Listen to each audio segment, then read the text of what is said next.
امام ابن تیمیہ رحمۃ اللہ علیہ نے اپنی کتاب الایمان الاوسط میں 10 اسباب ایسے بتائے ہیں کہ ان اسباب سے انسان کے گناہ معاف ہوتے ہیں۔ ان میں سے پہلا سبب ہے توبہ۔ توبہ کہتے ہیں عزم جازم، انسان پکا ارادہ کرے کہ میں نے آج کے بعد یہ غلطی نہیں کرنی، دل میں ایک عہد کر لے، کمٹمنٹ کر لے، اس کو توبہ کہتے ہیں۔ اور توبہ سے انسان کے جتنے گناہ ہوتے ہیں اللہ سب معاف کر دیتے ہیں۔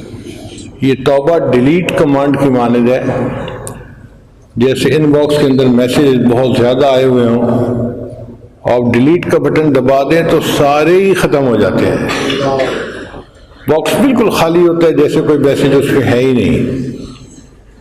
توبہ اسی طرح ہے کہ جو انسان سچی توبہ کرتا ہے تو نبی اسلام نے فرمایا التائب من الذنب کمن لا ذنب لہ، گناہوں سے توبہ کرنے والا ایسے ہوتا ہے جیسے اس نے کبھی گناہ کیا ہی نہیں۔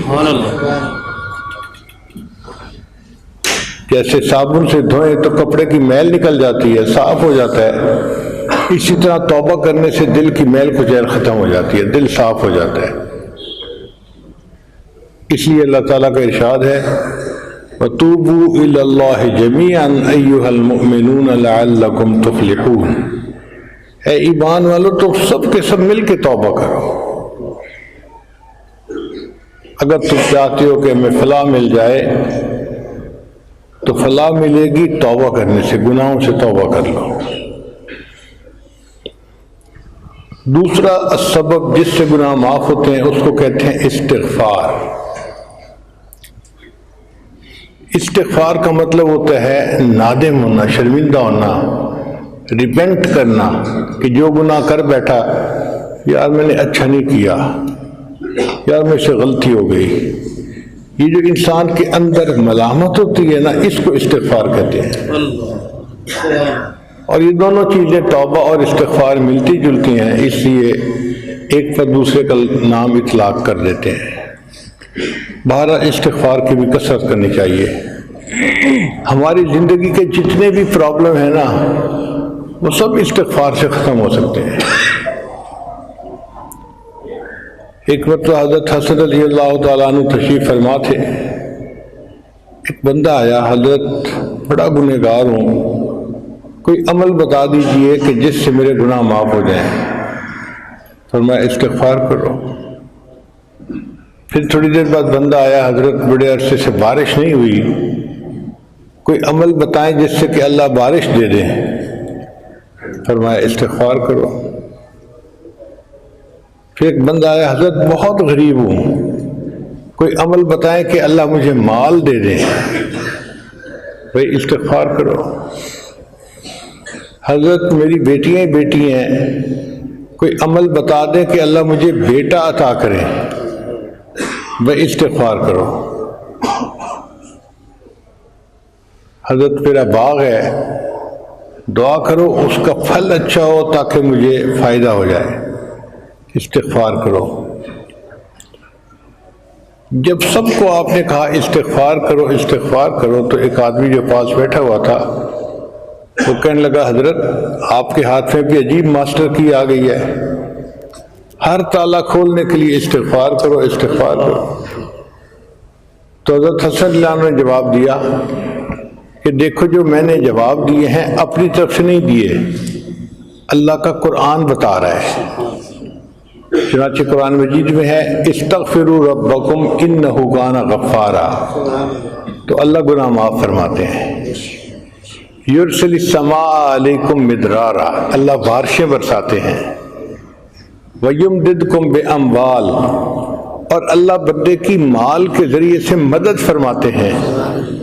وَبَنِينَ، اور بیٹے دے کے اللہ بندے کی مدد فرماتے ہیں۔ وَيَجْعَلْ لَكُمْ جَنَّاتٍ وَيَجْعَلْ لَكُمْ أَنْهَارًا۔ تو اگر آپ غور کریں تو ہمارے جتنے مسائل ہیں وہ انہی میں سے کوئی نہ کوئی ہے۔ کوئی بیٹے کے لیے پریشان، کوئی کاروبار کی طرف سے پریشان، کوئی اپنے گناہوں کی طرف سے پریشان، تو ہمارے لیے تو سب بیماریوں کا علاج استغفار میں موجود ہے۔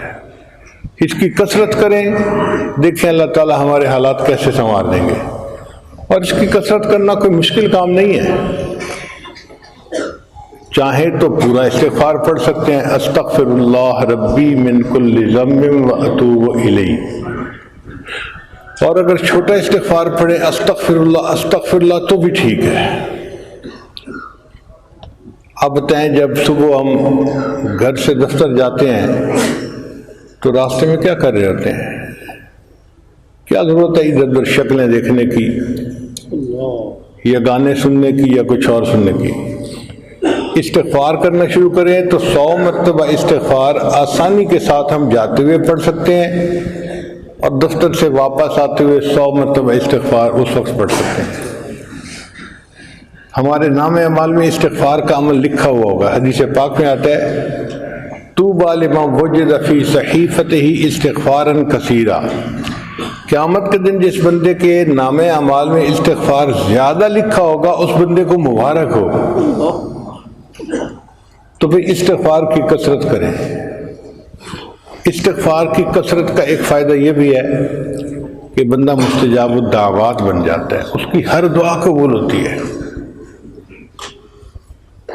چنانچہ علماء نے ایک واقعہ لکھا ہے کہ امام احمد بن حنبل رحمۃ اللہ علیہ ایک مرتبہ کہیں جانا چاہتے تھے، سوچا میں کیا کسی خادم کو ساتھ لوں، اکیلا چلا جاتا ہوں، گٹھڑی اٹھائی اور چل پڑے۔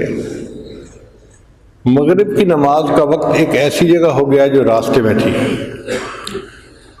تو امام صاحب نے سوچا کہ میں یہاں پر عشاء پڑھ لیتا ہوں، رات کو آرام کروں گا اور کل صبح اگلا سفر کر لوں گا۔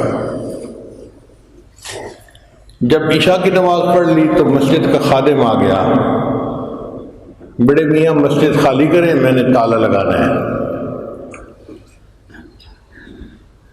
اب امام صاحب سوچ میں پڑ گئے، یعنی 2-4 منٹ سوچنے میں گزر گئے تو وہ مسجد کا خادم جو تھا وہ گرم ہو گیا، بڑے میاں آپ کو میری بات سمجھ نہیں آ رہی، اگر آپ نہیں باہر نکلیں گے تو میں گٹھی اٹھا کے باہر پھینک دوں گا۔ امام صاحب اور پریشان، یا اللہ کوئی مجھ سے غلطی سرزد ہو گئی کہ تیرا یہ بندہ میرے اوپر اس قدر چیخ رہا ہے، شاؤٹ کر رہا ہے۔ خیر امام صاحب نے اپنی گٹی اٹھائی اور مسجد سے باہر نکل آئے۔ جب مسجد کے دروازے سے باہر نکلے تو دیکھا کہ مسجد کے دروازے کے بالکل ساتھ ایک نان بائی کی دکان تھی۔ نان بائی کہتے ہیں کہ تنور ہوتا ہے، روٹی بناتا ہے، تو گرم گرم روٹیاں وہ لگا رہا تھا، اور آگ تھی اور سردی کے موسم میں آگ بندے کو مزہ دیتی ہے۔ تو امام صاحب نے اس نوجوان سے کہا کہ کیا میں یہاں آپ کے پاس بیٹھ کے وقت گزار سکتا ہوں، فجر پڑھ کے میں چلا جاؤں گا۔ انہوں نے کہا بڑے میاں آئیے، تشریف رکھیے، بیٹھیے، سو بسم اللہ۔ تو امام صاحب اس کے پاس بیٹھ گئے۔ اس نوجوان نان بھائی کو دیکھا، وہ آٹے کا پیڑا بناتا ہے اور پڑھتا ہے استغفر اللہ، پھر وہ اس کی روٹی بناتا ہے، پڑھتا ہے استغفر اللہ، پھر وہ اس کو تنور میں لگاتا ہے، پڑھتا ہے استغفر اللہ، جو پکی روٹی تنور سے نکالتا ہے تو پڑھتا ہے استغفر اللہ۔ اب امام صاحب 1 گھنٹہ بیٹھ کے اس کو دیکھتے رہے، وہ مستقل استغفار پڑھتا جا رہا ہے۔ 1 گھنٹے کے بعد امام صاحب نے مسکرا کے اس نوجوان کو دیکھا، تو نوجوان نے پوچھا بڑے میاں مسکرا کیوں رہے ہیں؟ امام صاحب نے کہا کہ بھئی تو کتنا خوش نصیب نوجوان ہے کہ تو اپنے کام کے دوران اتنی کثرت سے استغفار کر رہا ہے۔ اس نے کہا بڑے میاں یہ میری عادت بن گئی ہے، اور اس عمل کی وجہ سے اللہ نے مجھے مستجاب الدعوات بنا دیا ہے۔